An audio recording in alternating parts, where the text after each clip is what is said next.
Hey guys, Aubrey here with Pinion Motorsports.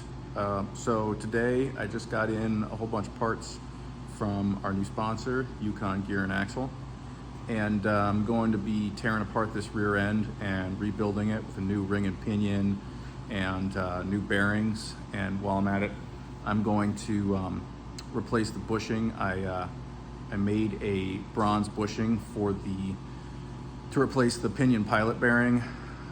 Just to get me through the last race, but the end of the pinion was scored up, so it messed up that bushing. It got me through one race, but I'll have to make a new bushing, and I'm going to make a bunch of extra ones so that I have them on hand here, and get this 14 bolt torn apart. So, all right, so here's all the parts laid out.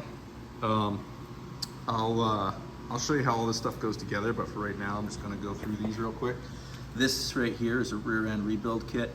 So that's gonna come with the shims and spacers that you need, the pinion seal, the pinion pilot bearing, and then your carrier and pinion bearings right there. We're not gonna use these crush sleeves in this application. I'll get into why later, but I'm going to machine a solid spacer for this. These are just some extra retaining rings for my axles and for the Yukon hardcore drive flanges, which are inside these hubs. So these are not locking hubs. These hubs are always locked, and they have a solid drive flange in there, which you'll see when I tear them apart. Here, these are the U-joints that we got in. They are called the super joint, the Yukon super joint, and these things are so beefy. I mean, that thing is solid. They've maximized every last bit. You can see that they cut these clearance notches in there, and it's just crazy how rugged this thing is.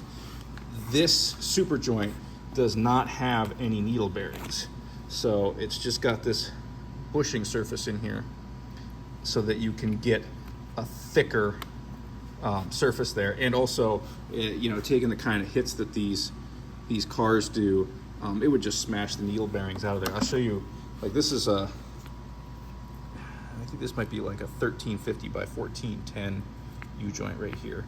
But, for people who aren't familiar with these, that's what it looks like inside. It's got all those tiny little needle bearings, and those things get smashed when you take hard hits on them.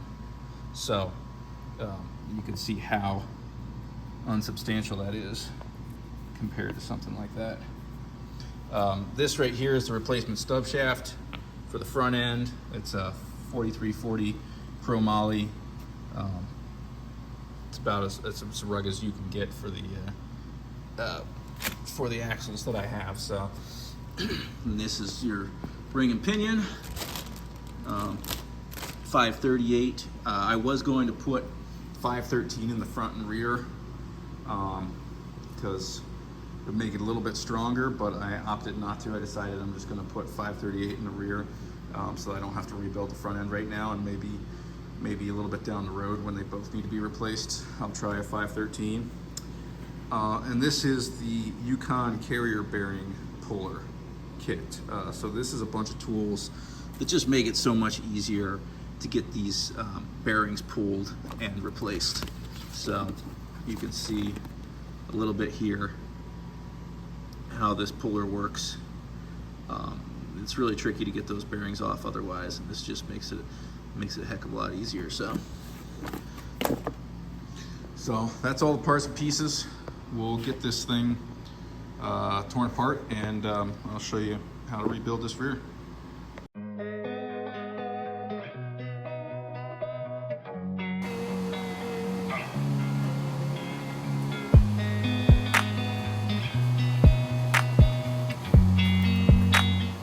All right, so if you take a look at this, this is the hardcore drive flange, and it fits inside of here, and it's what connects the hub to the axle. So that's a free floating axle in there.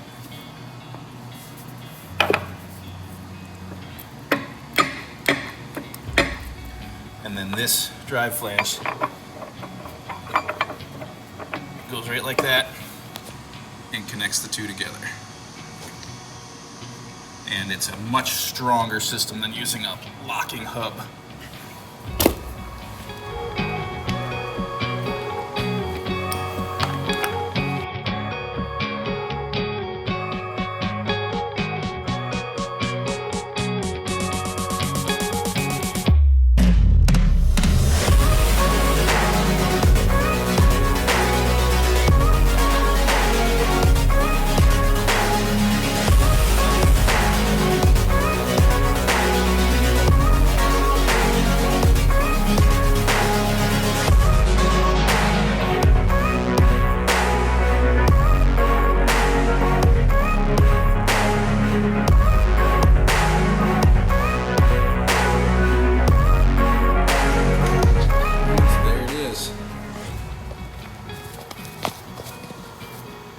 Now you can see it's not really in too bad a shape considering what this thing's been through. I mean, this has run numerous rolling bearings through this ring and pinion when they got smashed out.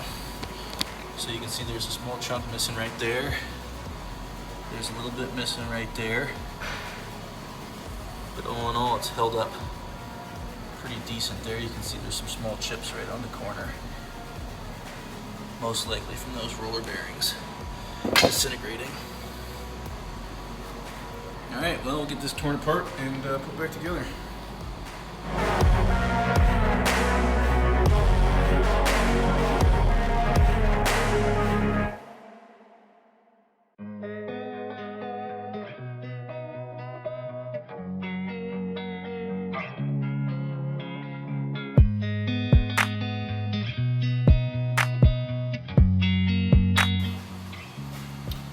So these bearings don't look terrible, but they do have some scoring. I don't know if you can see.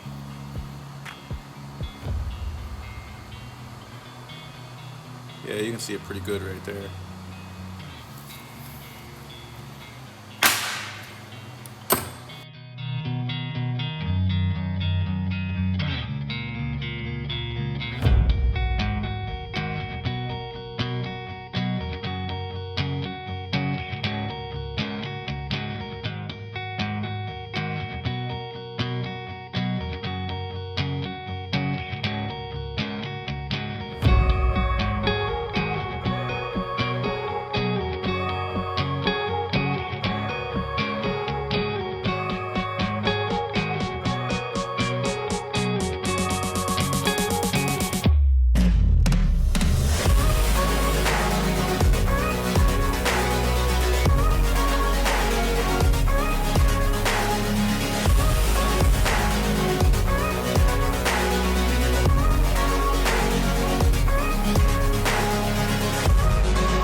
So this is how your pinion support gets assembled. You have your pinion, the tapered roller bearing on it, and your pinion support has these races in it.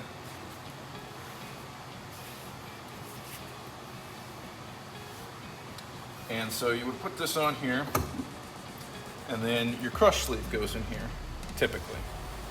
That drops in, then your next taper bearing, and then your seal and yoke.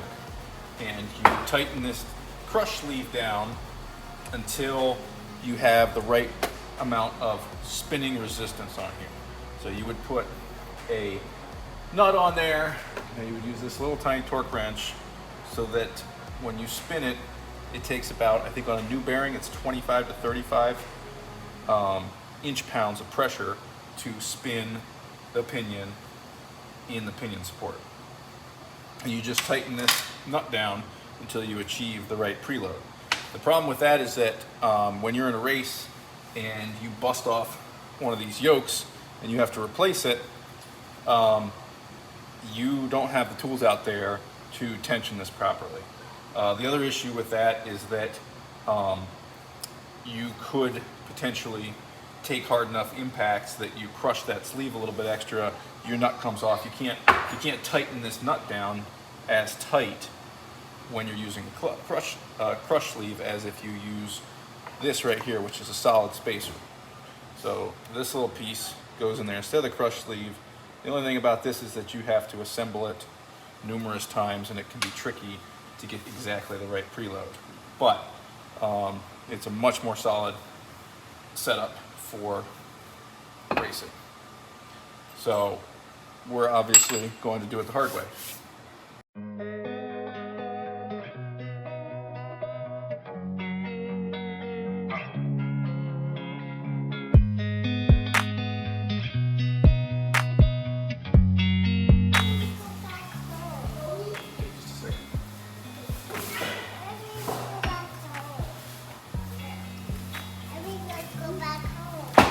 Okay, so believe it or not, we got this on the first try. Never had that happen, so that's pretty cool.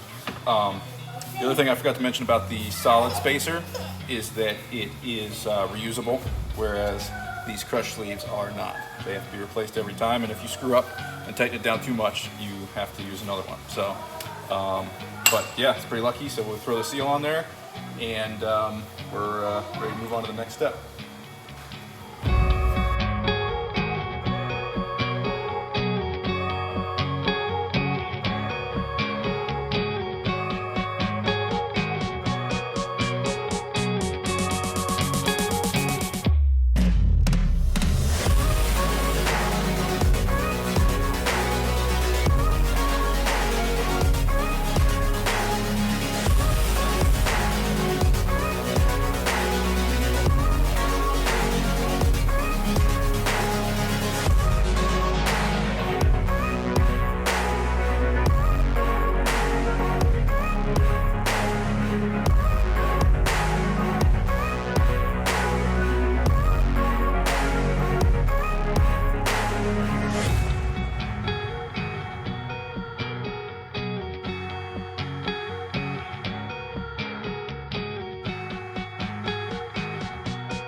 All right, so let's see if we can get a good look at this. This is the oil journals that I decided to put in here. Now, I wasn't quite sure what to go with. Let me see if I can give you a little bit of light here. So I talked to my buddy down at the local machine shop, and this guy's got a lot of experience, and I trust him. So we discussed what the best option was here. I looked around online. There was a lot of people doing figure 8 oil journals, but most of those were for greasable shafts where you have a grease fitting in the end, and then it squirts out into there. So you want to capture it instead of, getting oil in from the outside. So this hopefully will let enough gear oil in there and keep this well lubricated. So we'll try it out and maybe make modifications to them in the future.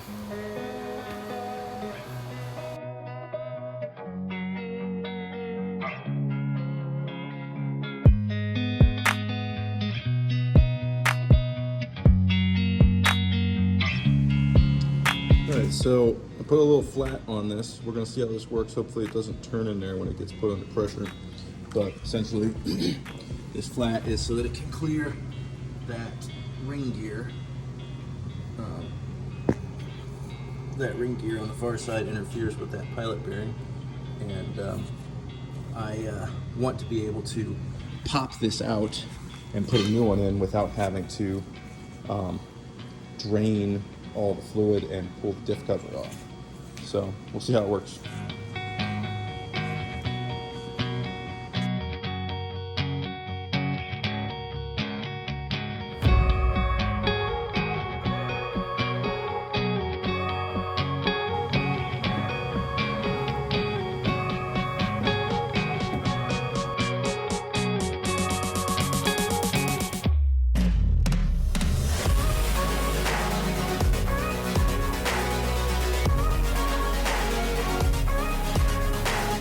right, so we're checking our pattern here, and the idea is behind this is to make sure that your ring and pinion are meshing properly. So if this pattern didn't look good, we'd have to move the ring, we'd have to move the pinion in and out, and then adjust the ring to fit.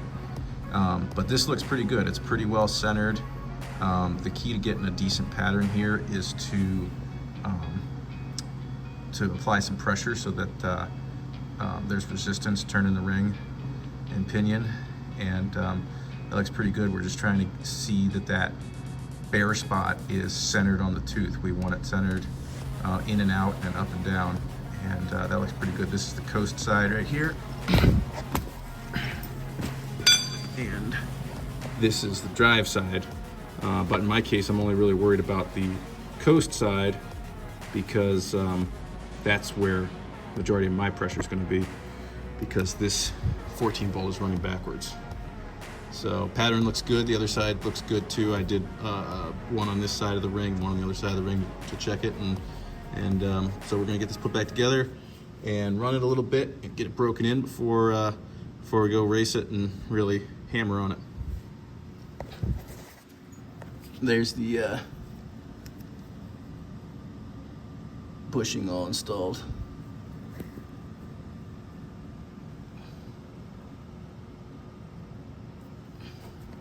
So I got everything put back together, took it out for a spin, just break things in, took it nice and easy. Got my Yukon stickers on, so thanks to Yukon Gear and Axle for all the parts. I've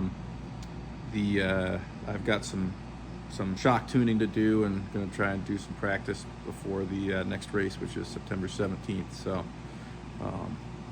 hopefully don't break anything before then, but thanks for watching. Like and subscribe for more content.